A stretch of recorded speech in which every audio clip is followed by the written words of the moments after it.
2 سے 3 ہفتے میں ایران کی فوجی طاقت کو ملیا میٹ کر کے رکھ دے گا۔ دوسری طرف دفاعی امور کے ماہرین کا خیال ہے کہ ایران ایک لمبے عرصے تک مزاحمت کر سکتا ہے، اور ماضی میں ایران نے ایسا کر کے دکھایا بھی ہے۔ ایران کے پاس اتنی صلاحیت موجود ہے کہ وہ اسرائیل سمیت پوری دنیا کو سرپرائز دے سکتا ہے، مگر ایران کا ناظرین سب سے بڑا مسئلہ یہ ہے کہ اسرائیل نے ایران کے چپے چپے پر اپنے جاسوس پھیلا رکھے ہیں۔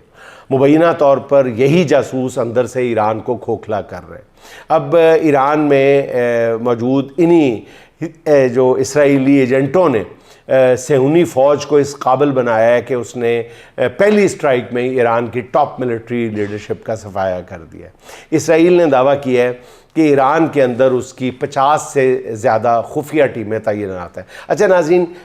یہ بھی ایک تھیوری پیش کی جا رہی ہے کہ شاید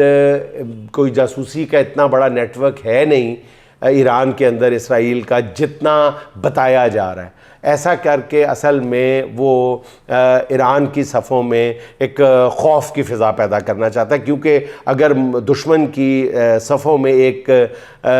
جاسوس موجود ہو تو وہ میرا خیال ہے کہ 1000 میزائلوں سے زیادہ خطرناک ثابت ہو سکتا ہے۔ اس لیے اس بات کے امکانات موجود ہیں کہ اتنی بڑی تعداد میں جاسوسوں کی موجودگی کا جو دعویٰ ہے، ہو سکتا ہے کہ یہ اسرائیلی پروپیگنڈا ہو، اور اس کے پیچھے ایک بیک گراؤنڈ جو ہے وہ میں نے عرض کر دیا۔ اسرائیلی میڈیا نے ایران میں موجود ٹیموں کی ویڈیو بھی جاری کر دی ہے۔ ناظرین، اگر جاسوس ہوں تو پھر جاسوسی کا نیٹ ورک ہو تو کوئی بھی جو اپنا جاسوسی کا نیٹ ورک اس طرح بناتا ہے وہ پھر اس طرح دکھاتا نہیں ہے، اس طرح شو آف نہیں کرتا۔ یہ کوئی بری کا سامان یا جہیز کا سامان نہیں ہے، یہ باقاعدہ اس کو چھپایا جاتا ہے۔ لیکن یہ جو بار بار دعویٰ کیا جاتا ہے کہ ہمارا جاسوسی کا نیٹ ورک ایران کے اندر موجود ہے، یہ میری سمجھ سے باہر ہے۔ اب یہ جو ویڈیوز جاری کی گئی ہے اس میں دکھایا گیا ہے کہ اسرائیلی اور ایرانی ایجنٹ مل کر ایران کے میزائل سسٹمز کو ناکارہ بنا رہے ہیں، اور اسرائیل کو ایرانی لوگوں کی مدد حاصل ہے۔ اب اسرائیلی میڈیا نے دعویٰ کیا ہے کہ ایران میں 1300 سے زائد جو ہیں وہ مقامی ایجنٹس جو ہیں وہ ہمارے ساتھ ملے ہوئے ہیں اور سرگرم عمل ہے۔ اس کے باوجود ایران اس قابل ہے کہ وہ پلٹ کر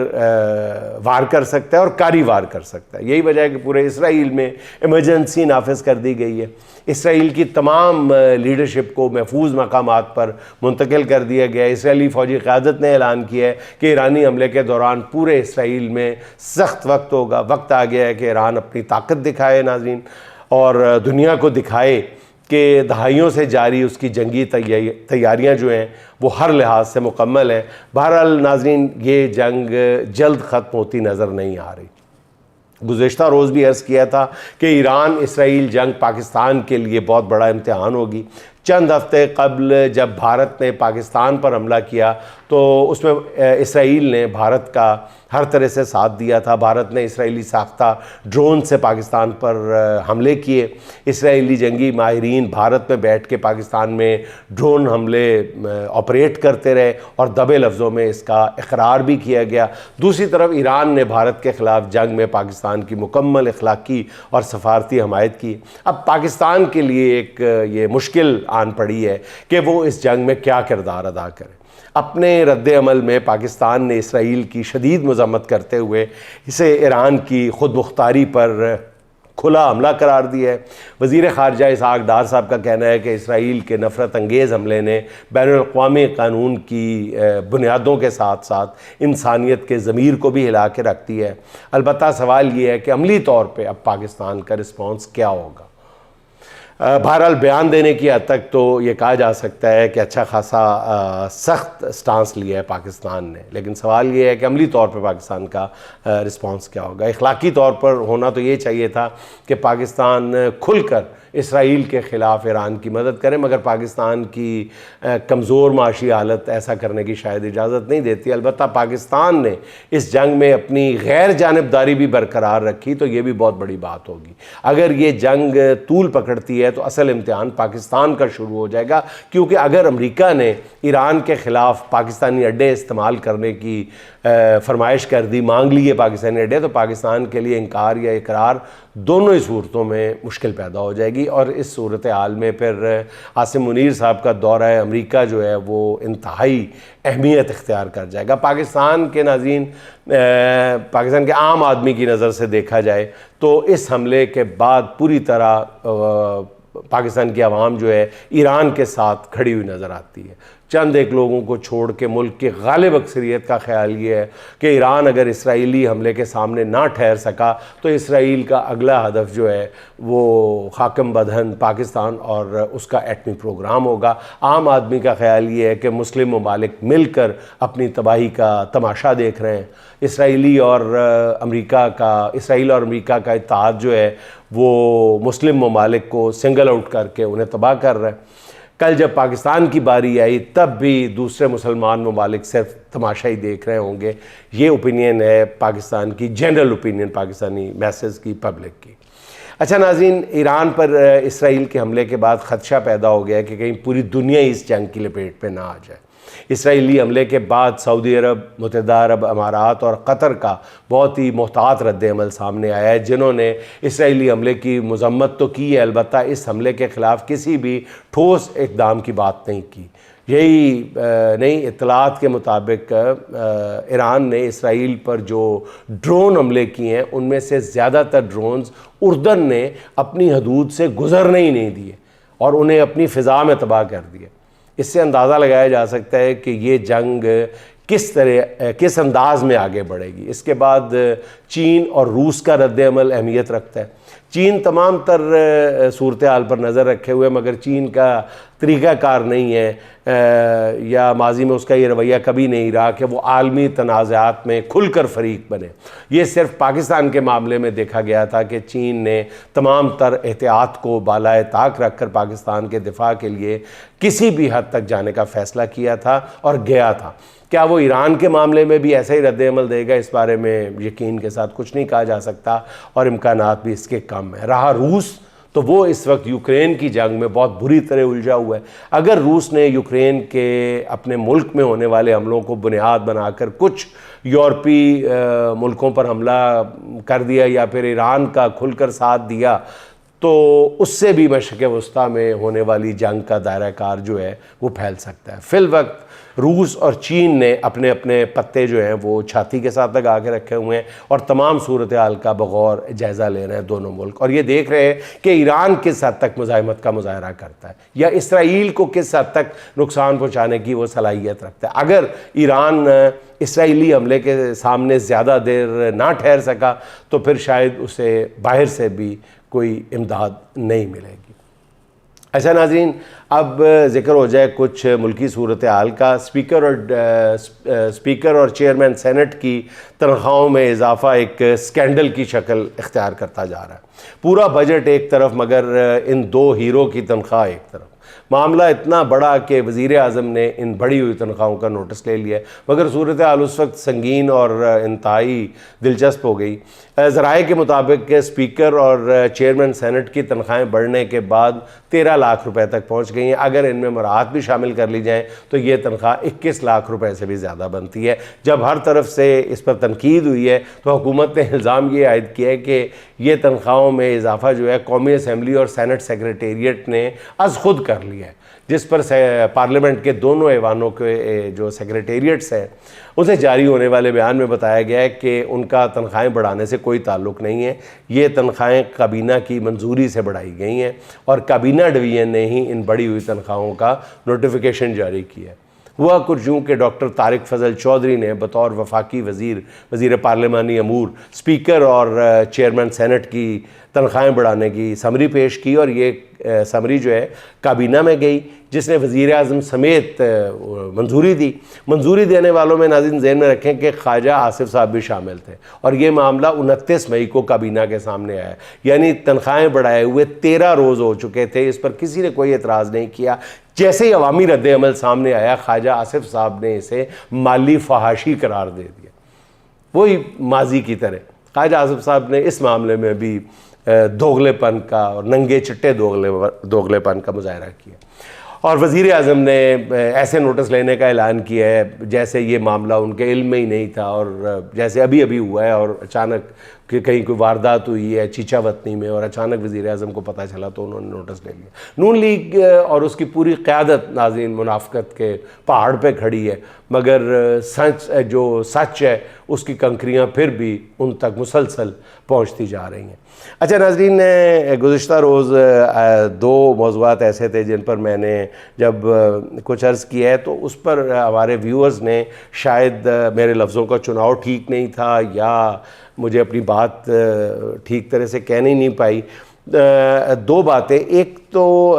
کے پی کے بجٹ کے حوالے سے میں نے کوئی گنڈا پور صاحب کی نیت پر شک نہیں کیا تھا، میں نے کہا تھا کہ یہ کانسپریسی تھیریز جو ہے یہ فلوٹ ہونا شروع ہو گئی ہیں، اور آج بہت سارے ماہرین نے بھی مجھ سے رابطہ کیا ہے،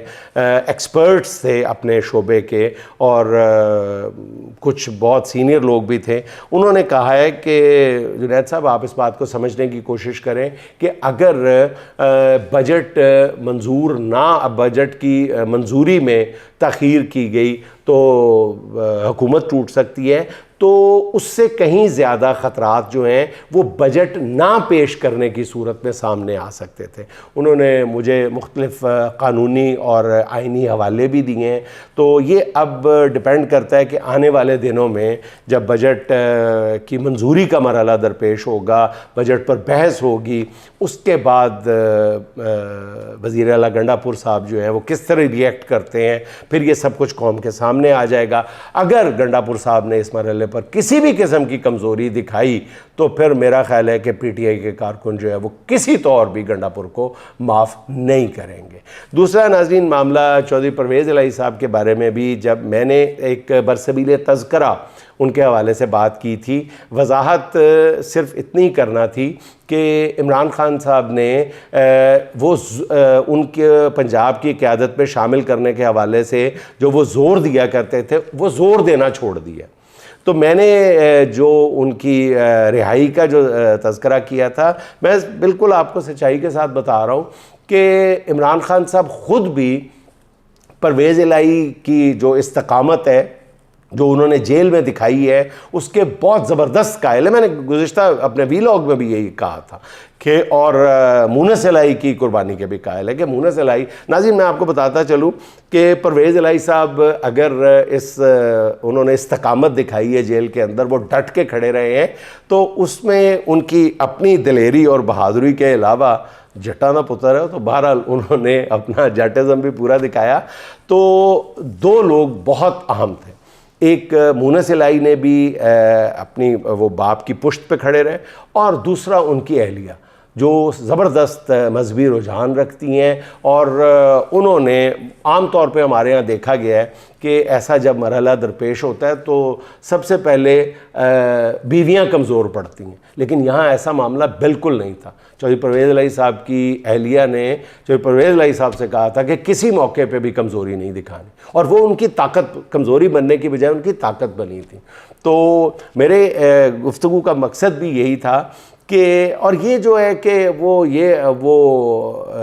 الٹیمیٹلی انہوں نے جو فیصلہ کیا ہے، تو ناظرین یہ جو فزیکل ٹارچر ہے اس کے نتیجے میں باہر بیٹھ کے کسی کو بھی تانا دے دینا یہ بہت آسان ہے۔ میں اکثر آپ کی خدمت میں یہ بات کرتا ہوں، میں بہت وضاحت کے ساتھ اس لیے یہ باتیں نہیں کرتا کہ میرا مقصد کبھی بھی یہ نہیں ہوتا کہ جو لوگ اس ملک میں آئین اور دستور کی بالادستی کے لیے کوشاں ہیں، چاہے وہ پی ٹی آئی کے ہوں یا کسی بھی سیاسی جماعت سے تعلق رکھتے ہیں، ان کے درمیان اگر وہ کسی ایک پلیٹ فارم پہ موجود ہے اور ان کے درمیان کوئی بھی میرا کوئی جملہ، میری کوئی بات جو ہے ان کے درمیان اختلافات کا باعث بنے، تو میں یہ کوئی ملک و قوم کی خدمت نہیں کروں گا، اور نہ ہی یہ میرا شیوا ہے۔ میں عام طور پر آپ نے دیکھا ہوگا میرے پاس بہت اختلافی امور ہیں جن پر شاید پی ٹی آئی کے بہت سارے لوگ خوش ہوں گے اگر میں ان کا ذکر کروں گا، لیکن اکثر و بیشتر آپ نے دیکھا ہوگا کہ میں حد الوسع کوشش کرتا ہوں کہ میں ایسے موضوعات کو ایوائڈ کروں۔ میں ایک واقعہ بھی اس حوالے سے آپ کے گوش گزار کر دوں کہ جب چودھری پرویز الہی صاحب کی کو پنجاب کی صدارت سونپنے سے انہی دنوں کا وقت ہے، اس سے کچھ پہلے کا وقت ہے، میں جب سخت وقت گزر رہا تھا پی ٹی آئی پہ شروع ہو چکا تھا، تو میں عمران خان صاحب اور ایک نوجوان ایم این اے، ہم تینوں چائے پی رہے تھے بیٹھ کے، تو عمران خان سے میں نے کہا، خان صاحب سے میں نے کہا کہ وہ پوچھ رہے تھے، ہم ڈسکس کر رہے تھے کہ چودھری پرویز الہی صاحب کہاں تک کھڑے ہوں گے، تو میں نے چائے میں ہاں جی عمران خان صاحب نے چائے کے ساتھ بسکٹ بھی دیے تھے، اس میں زیادہ حیران ہونے والی بات نہیں ہے، تو میں نے چائے کے کپ پہ اپنا بسکٹ ڈبوتے ہوئے کہا تھا کہ خان صاحب میرا خیال ہے کہ پرویز الہی صاحب کا کھڑے رہنا اتنا ہی مشکل ہے جتنا اس چائے کے کپ سے یہ ثابت بسکٹ کا میرے منہ تک پہنچنا، اور میں نے وہ بسکٹ جو ہے جب ثابت اپنے منہ میں ڈال لیا تو انہوں نے کہا کہ دیکھو یہ بسکٹ بھی سلامت کھڑا رہا ہے نا، تمہارے منہ میں چلا گیا سلامت، اسی طرح پرویز الہی بھی کھڑا رہے گا۔ تو عمران خان صاحب کو پرویز الہی پر اتنا یقین ہے۔ بہرحال آنے والے دنوں میں پتہ چلے گا کہ کون کتنا ساتھ دیتا ہے، ابھی تو مشکل مرحلے اور بھی آئیں گے۔ چلتے چلتے ناظرین سعد اللہ شاہ صاحب کے چند اشعار سن لیں۔ عدل و انصاف پہ سمجھوتا نہ کرنا لوگو، عدل و انصاف پہ سمجھوتا نہ کرنا لوگو، تم کو مرنا ہے تو پھر ایسے نہ مرنا لوگو، تم کو مرنا ہے تو پھر ایسے نہ مرنا لوگو، موت برحق ہے تو پھر سوچو کہ اچھی آئے، موت برحق ہے تو پھر سوچو کہ اچھی آئے، زندہ رہنا ہے تو کیوں موت سے ڈرنا لوگو، زندہ رہنا ہے تو کیوں موت سے ڈرنا لوگو، اپنی خوشبو کو جہاں تک بھی ہو پھیلاتے چلو، اپنی خوشبو کو جہاں تک بھی ہو پھیلاتے چلو، ایک نہ ایک روز تمہیں بھی ہے بکھرنا لوگو، ایک سمندر ہو تو پھر سوئے ہوئے ہو کیوں کر، ایک سمندر ہو تو پھر سوئے ہوئے ہو کیوں کر، تم کو طوفان کی صورت ہے ابھرنا لوگو، تم کو طوفان کی صورت ہے ابھرنا لوگو، روشنی پل میں مٹا دیتی ہے ہر تیرگی کو، روشنی پل میں مٹا دیتی ہے ہر تیرگی کو، ظلم کے سامنے میدان میں اترنا لوگو، ظلم کے سامنے میدان میں اترنا لوگو۔ ناظرین خوش رہیں، خوش رکھیں، آپ سے ملاقات ہوگی انشاءاللہ اگلے ولاگ میں۔ اللہ حافظ۔